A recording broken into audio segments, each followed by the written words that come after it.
इस वीडियो में स्वागत है आपका। आज हम लोग सीखने वाले हैं ज्योग्राफी के दो टॉपिक कवर करेंगे आज। पहला टॉपिक होगा हमारा जलवायु तथा मौसम और दूसरा टॉपिक होगा टाइम जोन।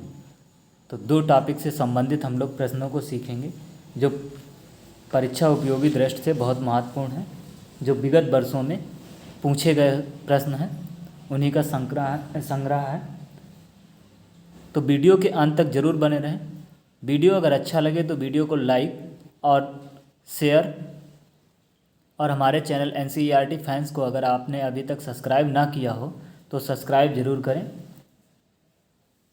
तो ओके गाइस, शुरू करते हैं। पहला टॉपिक है हमारा जलवायु तथा मौसम का। पहला प्रश्न है, मुख्य कारक जो किसी क्षेत्र के जलवायु को निर्धारित करता है वह है। ऑप्शन ए ऊंचाई, ऑप्शन बी अक्षांश, ऑप्शन बी वनस्पति का प्रकार। तो पहले प्रश्न का आपका सही आंसर क्या होगा? ऑप्शन बी अक्षांश। अक्षांश जो है किसी क्षेत्र के जलवायु को निर्धारित करता है। अगला प्रश्न है प्रश्न नंबर 2, निम्नलिखित में से कौन सा पृथ्वी के अधिकतम प्रतिशत क्षेत्र पर फैला हुआ है? ऑप्शन ए शुष्क प्रदेश, ऑप्शन बी आर्द्र शुष्क प्रदेश, ऑप्शन सी उप आर्द्र प्रदेश, ऑप्शन डी आर्द्र प्रदेश। प्रश्न नंबर 2 का आपका सही आंसर होगा ऑप्शन ए शुष्क प्रदेश। अगला प्रश्न है प्रश्न नंबर 3, निम्नलिखित देशों में से कौन भूमध्य रेखीय जलवायु के अंतर्गत नहीं पाया जाता है? Option A Congo, option B Ethiopia, option C Gabon, option D Zaire. प्रश्न नंबर 3 का आपका सही आंसर होगा ऑप्शन बी इथोपिया। अगला प्रश्न है प्रश्न नंबर 4, निम्नलिखित में से कौन सी एक उष्णकटिबंधीय सवाना प्रदेश की जलवायु की मुख्य विशेषता है? ऑप्शन ए वर्ष भर वर्षा, ऑप्शन बी केवल शीतकाल में वर्षा, ऑप्शन सी अत्यंत अल्पकालिक शुष्क ऋतु, ऑप्शन डी निश्चित शुष्क तथा आर्द्र ऋतु। प्रश्न नंबर 4 का आपका सही आंसर होगा ऑप्शन डी निश्चित शुष्क तथा आर्द्र ऋतु। अगला प्रश्न है प्रश्न नंबर 5, निम्नलिखित में से किस एक नगर में भूमध्य सागरीय जलवायु नहीं पाई जाती है? Option A Los Angeles, option B Rome, option C Cape Town, option D New York. प्रश्न नंबर 5 का आपका सही आंसर होगा ऑप्शन डी न्यूयॉर्क। अगला प्रश्न है प्रश्न नंबर 6, जलवायु चरम है, वर्षा कम है और लोग चलवासी पशुचारक हुआ करते थे। उपरोक्त कथन निम्नलिखित क्षेत्रों में से किसका सबसे अच्छा वर्णन है? ऑप्शन ए अफ्रीकी सवाना, ऑप्शन बी मध्य एशियाई स्टेप, ऑप्शन सी उत्तरी अमेरिकी प्रेयरी, ऑप्शन डी साइबेरियाई टुंड्रा। प्रश्न नंबर 6 का आपका सही आंसर क्या होगा? ऑप्शन बी मध्य एशियाई स्टेप। अगला प्रश्न है प्रश्न नंबर 7, बांग्लादेश जो दक्षिण एशिया में स्थित है किस जलवायु क्षेत्र के अंतर्गत आता है? ऑप्शन ए विषुवतीय, ऑप्शन बी भूमध्य सागरीय, option C monsoon, option D savanna. प्रश्न नंबर 7 का आपका सही आंसर होगा ऑप्शन सी मानसून। अगला प्रश्न है प्रश्न नंबर 8, निम्नलिखित देशों में से किस देश में सर्दियों के मौसम में वर्षा होती है? ऑप्शन ए चीन, option B Norway, option C Brazil, option D Nigeria. प्रश्न नंबर 8 का आपका सही आंसर होगा ऑप्शन बी नॉर्वे। अगला प्रश्न है प्रश्न नंबर 9, भूमध्य सागरीय क्षेत्रों में भारी वर्षा कब होती है? ऑप्शन ए गर्मियों में, ऑप्शन बी बसंत ऋतु में, ऑप्शन सी शीत जाड़े ऋतु में, ऑप्शन डी उपरोक्त में से कोई नहीं। प्रश्न नंबर 9 का आपका सही आंसर होगा ऑप्शन सी शीत ऋतु में। अगला प्रश्न है प्रश्न नंबर 10, संसार का आर्द्रतम स्थान है? Option A Cherrapunji, option B Mawsynram, option C Singapore, option D Waialeale. प्रश्न नंबर 10 का आपका सही आंसर होगा मासिन राव। अगला प्रश्न है प्रश्न नंबर 11, विश्व का सबसे ठंडा स्थान है। Option A Halifax, option B Chicago, option C Siachen, option D Verkhoyansk. प्रश्न नंबर 11 का आपका सही आंसर होगा ऑप्शन डी बरखोयांसक। अगला प्रश्न है प्रश्न नंबर 12, अल्पकालिक जलवायु संबंधी भविष्य कथन के लिए पिछले दशक में ज्ञात हुई निम्नलिखित स्थितियों में से कौन सी एक भारतीय उपमहाद्वीप में विरल क्षीण मानसून वर्षा से संबद्ध है। प्रश्न है option A La Nina, option B धारा प्रवाह की गति, ऑप्शन सी एल नीनो और दक्षिणी दोलन, ऑप्शन डी विश्वव्यापी स्तर पर पादप ग्रह प्रभाव। प्रश्न नंबर 12 का आपका सही आंसर होगा ऑप्शन सी एल नीनो और दक्षिणी दोलन। अगला प्रश्न है प्रश्न नंबर 13, भारत के किस राज्य में मानसून का आगमन सबसे पहले होता है। Option A Assam, option B Paschim Bengal, option C Maharashtra, option D Kerala. प्रश्न नंबर 13 का आपका सही आंसर है ऑप्शन डी केरल। केरल राज्य में मानसून का से पहले आगमन होता है। प्रश्न नंबर 14, भारत में ग्रीष्मकालीन मानसून के प्रवाह की सामान्य दिशा है। ऑप्शन ए दक्षिण से उत्तर, ऑप्शन बी दक्षिण पश्चिम से दक्षिण पूरब, ऑप्शन सी दक्षिण पूरब से दक्षिण पश्चिम, ऑप्शन डी दक्षिण पश्चिम से दक्षिण पूरब। प्रश्न नंबर 14 का आपका सही आंसर होगा ऑप्शन डी दक्षिण पश्चिम से दक्षिण पूरब।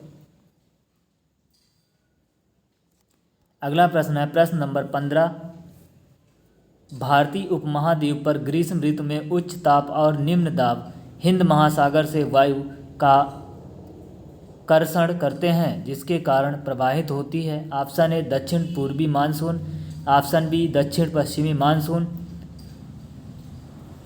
ऑप्शन सी व्यापारिक हवाएं, ऑप्शन डी पश्चिमी हवाएं। प्रश्न नंबर 15 का आपका सही आंसर होगा ऑप्शन बी दक्षिण पश्चिमी मानसून।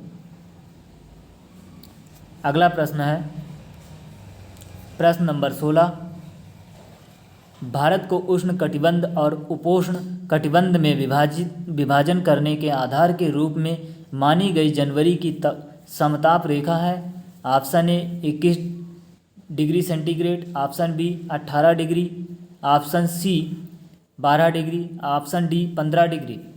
प्रश्न नंबर 16 का आपका सही आंसर होगा ऑप्शन बी 18 डिग्री। अगला प्रश्न है प्रश्न नंबर 17, भारत के किस भाग में सर्वाधिक दैनिक तापांतर पाया जाता है। ऑप्शन ए पूर्वी तटीय प्रदेश, ऑप्शन बी छत्तीसगढ़ मैदान के अंतर्गत क्षेत्रों में, ऑप्शन डी अंडमान द्वीपों में, ऑप्शन डी राजस्थान के मरुस्थल क्षेत्र में। प्रश्न नंबर 17 का आपका सही आंसर होगा ऑप्शन डी राजस्थान के मरुस्थलीय क्षेत्र में, क्योंकि यहाँ दिन में बहुत गर्मी होती है और सुबह के टाइम में यहाँ बहुत सर्दी।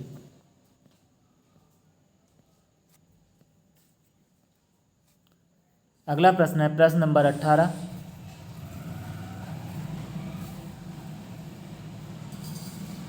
प्रश्न नंबर तमिलनाडु में मानसून के सामान्य महीने कौन से हैं। ऑप्शन ए मार्च अप्रैल, ऑप्शन बी जून जुलाई, ऑप्शन सी सितंबर अक्टूबर, ऑप्शन डी नवंबर दिसंबर। प्रश्न नंबर 18 का आपका सही आंसर होगा ऑप्शन डी नवंबर दिसंबर। अगला प्रश्न है प्रश्न नंबर 19, भारतीय मानसून मौसमी विस्थापन में इंगित है जिसका कारण है। ऑप्शन ए स्थल तथा समुद्र का विभेदी तापन, ऑप्शन बी मध्य एशिया की ठंडी हवा, ऑप्शन सी तापमान की अति एक समानता, ऑप्शन डी उपरोक्त में से कोई नहीं। प्रश्न नंबर 19 का आपका सही आंसर होगा ऑप्शन ए स्थल तथा समुद्र का विभेदी तापन। अगला प्रश्न है प्रश्न नंबर 20, अमृतसर एवं शिमला लगभग एक ही अक्षांश पर स्थित हैं परंतु इनकी जलवायु में भिन्नता का कारण है। ऑप्शन ए उनकी ऊंचाई में भिन्नता, ऑप्शन बी उनकी समुद्र से दूरी, ऑप्शन सी शिमला में बर्फबारी, ऑप्शन डी अमृतसर में प्रदूषण। प्रश्न नंबर 20 का आपका सही आंसर होगा ऑप्शन ए उनकी ऊंचाई में भिन्नता।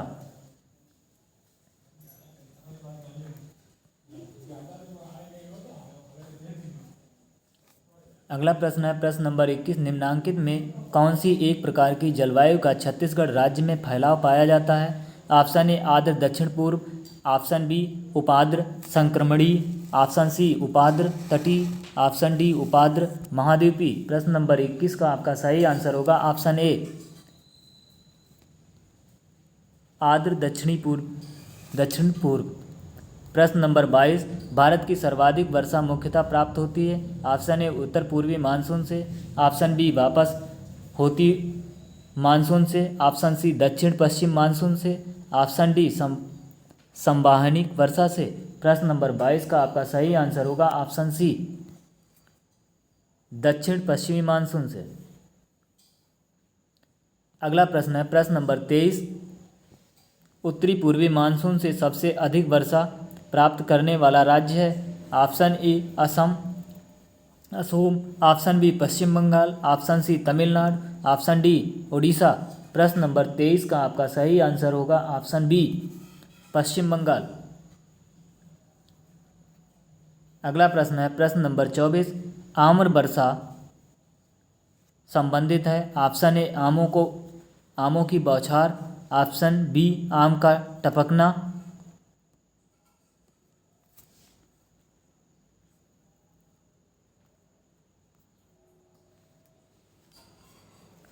ऑप्शन सी बिहार एवं बंगाल में मार्च अप्रैल में होने वाली वर्षा, ऑप्शन डी आम की फसल। प्रश्न नंबर 24 का आपका सही आंसर क्या होगा ऑप्शन डी आम की फसल। अगला प्रश्न है प्रश्न नंबर 25, भारत में सबसे कम वर्षा वाला स्थान है। Option A Leh, option B Bikaner, option C Jaisalmer, option D Cherrapunji. प्रश्न नंबर 25 का आपका सही आंसर क्या होगा ऑप्शन ए लेह। अगला प्रश्न है प्रश्न नंबर 26, चेरापूंजी अब स्थित है। ऑप्शन ए असम राज्य में, ऑप्शन बी मणिपुर राज्य में, ऑप्शन सी मेघालय राज्य में, ऑप्शन डी मिजोरम राज्य में। प्रश्न नंबर 26 का आपका सही आंसर होगा ऑप्शन सी मेघालय राज्य में।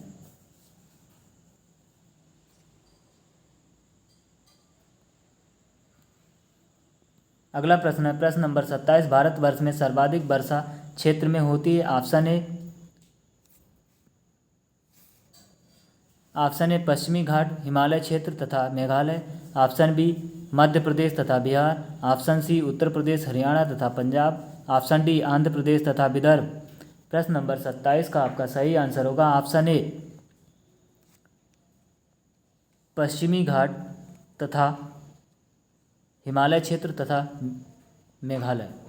प्रश्न नंबर 28, निम्न में से भारत के किन क्षेत्रों में औसत 200 मिलीमीटर वर्षा होती है। Option A Kerala Tamil Nadu Karnataka, option B Jammu और Kashmir Rajasthan, option C Paschim Bengal Orissa Bihar, option D Assam Manipur Tripura. प्रश्न नंबर 28 का आपका सही आंसर होगा ऑप्शन बी जम्मू और कश्मीर राजस्थान।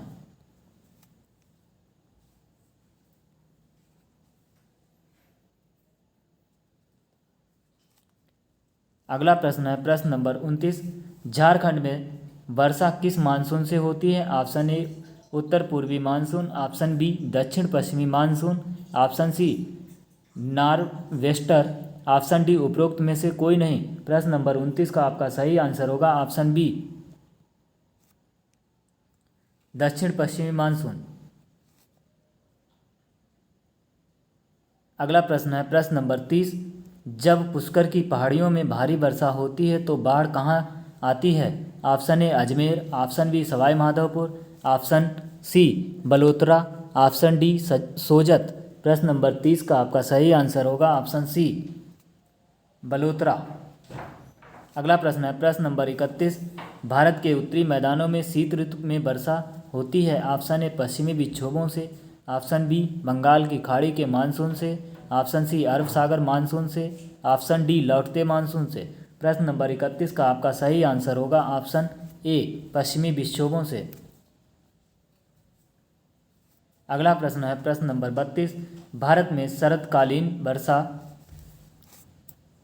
वर्षा क्षेत्र है। Option A Orissa Karnataka, option B Punjab Tamil Nadu, option C Arunachal Pradesh Bihar, option D Tamil Nadu Karnataka. प्रश्न नंबर 32 का आपका सही आंसर होगा ऑप्शन बी पंजाब तमिलनाडु।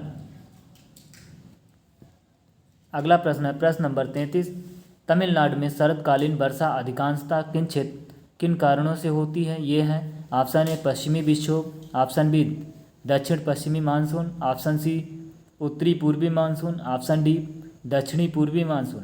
प्रश्न नंबर 33 का आपका सही आंसर होगा ऑप्शन सी उत्तर पूर्वी मानसून। अगला टॉपिक है हमारा टाइम जोन।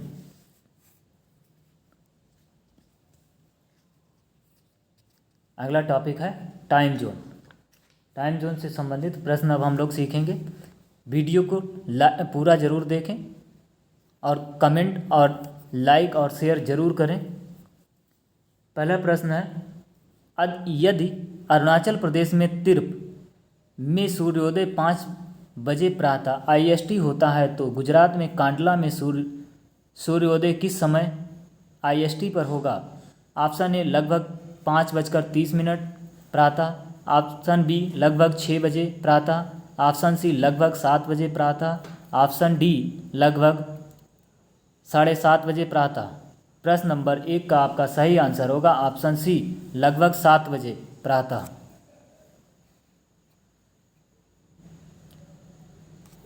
अगला प्रश्न है प्रश्न नंबर 2, भारतीय मानक समय IST में ग्रीनविच माध्य समय GMT में अंतर पाया जाता है। ऑप्शन ए +4.5 सही 1/2 घंटे, ऑप्शन बी +5 सही 1/2 घंटे,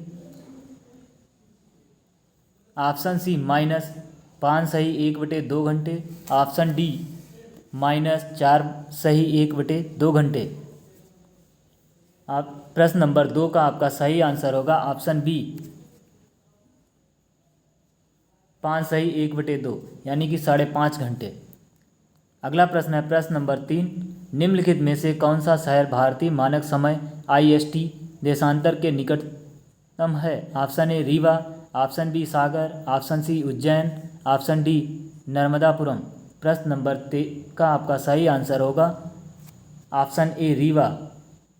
अगला प्रश्न है, यदि भारतीय मानक समय के यमनोत्तर पर अर्धरात्रि है, एक स्थान पर सुबह का 6 बजता है, उस स्थान की अवस्थित जिस यमोत्तर पर है वह है?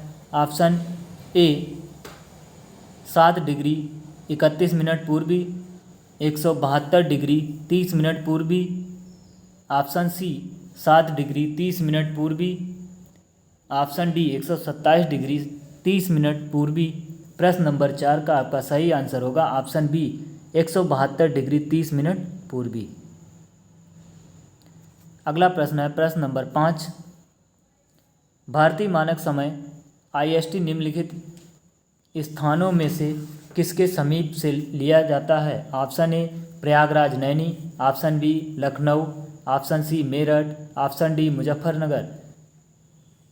प्रश्न नंबर 5 का आपका सही आंसर क्या होगा? ऑप्शन ए प्रयागराज में नैनी स्थान से। अगला प्रश्न है प्रश्न नंबर 6, भारतीय मानक समय की यमोत्तर नहीं गुजरती है। Option A Andhra Pradesh, option B Chhattisgarh, option C Maharashtra, option D Uttar Pradesh. प्रश्न नंबर 6 का आपका सही आंसर होगा ऑप्शन सी महाराष्ट्र से नहीं गुजरती। अगला प्रश्न है प्रश्न नंबर 7, निम्नलिखित देशांतरों में कौन सा भारत की प्रमाणिक मध्य रेखा कहलाती है? ऑप्शन ए 87 डिग्री 30 मिनट पूर्वी, ऑप्शन बी 85 डिग्री 30 मिनट पूर्वी, ऑप्शन सी 84 डिग्री 30 मिनट पूर्वी, ऑप्शन डी 82 डिग्री 30 मिनट पूर्वी। प्रश्न नंबर 7 का आपका सही आंसर होगा ऑप्शन डी 82 डिग्री 30 मिनट पूर्वी। अगला प्रश्न है प्रश्न नंबर 8, भारतीय मानक समय की देशांतर रेखा 82 डिग्री 30 मिनट किस नगर से होकर गुजरती है? Option A Nagpur, option B Delhi, option C Patna, option D Prayagraj. प्रश्न नंबर 8 का आपका सही आंसर होगा ऑप्शन डी प्रयागराज। अगला प्रश्न है प्रश्न नंबर 9। यदि भारतीय मानक समय यमोत्तर पर मध्याह्न है तो 120 डिग्री पूर्वी देशांतर पर स्थानीय समय क्या होगा?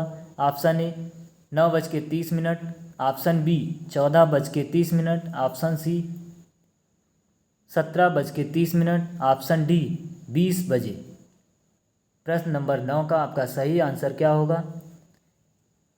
Option A. प्रश्न नंबर 9 का आपका सही आंसर क्या होगा? Option B. अगला प्रश्न है प्रश्न नंबर 10। निम्न कथनों पर विचार कीजिए। ऑप्शन ए जबलपुर की देशांतर रेखा इंदौर व भोपाल की देशांतर रेखाओं के बीच है। ऑप्शन बी औरंगाबाद का अक्षांश बड़ोदरा व पुणे के अक्षांश के बीच है। तीसरा ऑप्शन है बंगलुरु की अवस्थित चेन्नई की तुलना में अधिक दक्षिणावर्ती है। इनमें से कौन सा कथन सही है? ऑप्शन ए केवल 1 और 3, ऑप्शन बी केवल 2, ऑप्शन सी केवल 2 और 3, ऑप्शन डी 1, 2 और 3। प्रश्न नंबर 10 का आपका सही आंसर होगा ऑप्शन सी केवल 2 और 3। 2 और 3। अगला प्रश्न है प्रश्न नंबर 11। जून माह में निम्न स्थानों में से कहाँ पर दिन की अवधि अधिकतम होती है? Option A Hyderabad, option B Chennai, option C Bhopal, option D Delhi.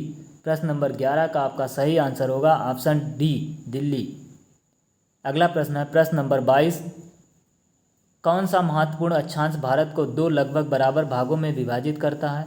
Option A 23 degree 30 minute दक्षिण, ऑप्शन बी 33 डिग्री 30 मिनट उत्तर, option C 0 degree, option D 23 degree 30 minute उत्तर। प्रश्न नंबर 12 का आपका सही आंसर होगा ऑप्शन डी 23 डिग्री 30 मिनट उत्तर। अगला प्रश्न है प्रश्न नंबर 13। निम्न नगरों में कौन सा कर्क रेखा के निकट है? Option A Delhi, option B Kolkata, option C Jodhpur, option D Nagpur. प्रश्न नंबर 13 का आपका सही आंसर होगा ऑप्शन बी कोलकाता। अगला प्रश्न है प्रश्न नंबर 14। निम्नलिखित नगरों में कौन कर्क रेखा से निकटतम दूरी पर स्थित है? Option A Agartala, option B Gandhinagar, option C Jabalpur, option D Ujjain. प्रश्न नंबर 14 का आपका सही आंसर होगा ऑप्शन बी गांधीनगर। अगला प्रश्न है प्रश्न नंबर 15। निम्नलिखित में से कौन सा भारतीय राज्य कर्क रेखा के उत्तर में स्थित है? Option A Jharkhand, option B Manipur, option C Mizoram, option D Tripura. प्रश्न नंबर 15 का आपका सही आंसर होगा ऑप्शन बी मणिपुर। अगला प्रश्न है प्रश्न नंबर 16। भारत का एक राज्य जिससे होकर कर्क रेखा गुजरती है। ऑप्शन ए जम्मू एवं Kashmir, option B Himachal Pradesh, option C Bihar, option D Jharkhand. प्रश्न नंबर 16 का आपका सही आंसर होगा ऑप्शन डी झारखंड। अगला प्रश्न है प्रश्न नंबर 17। कर्क रेखा किस राज्य से होकर गुजरती है? Option A Odisha, option B Bihar Jharkhand, option C Uttar Pradesh, option D Andhra Pradesh. प्रश्न नंबर 17 का आपका सही आंसर होगा ऑप्शन बी बिहार झारखंड। अगला प्रश्न है प्रश्न नंबर 18। कितने भारतीय प्रदेशों से होकर कर्क रेखा गुजरती है? Option A 6, option B 8, option C 7, option D 9। प्रश्न नंबर 18 का आपका सही आंसर होगा ऑप्शन बी 8 प्रदेशों से। अगला प्रश्न है प्रश्न नंबर 9। कर्क रेखा गुजरती है। Option A Madhya Pradesh, option B Tripura, option C Mizoram, option D इनमें से इन सभी से। प्रश्न नंबर 19 का आपका सही आंसर होगा ऑप्शन डी इन सभी से। अगला प्रश्न है प्रश्न नंबर 20। कर्क रेखा निम्नलिखित में से किन राज्यों से होकर गुजरती है? नीचे दिए गए कूट से सही उत्तर चुनिए। पहला है गुजरात, दूसरा है छत्तीसगढ़, तीसरा उत्तर प्रदेश, चौथा झारखंड। इसके ऑप्शन होंगे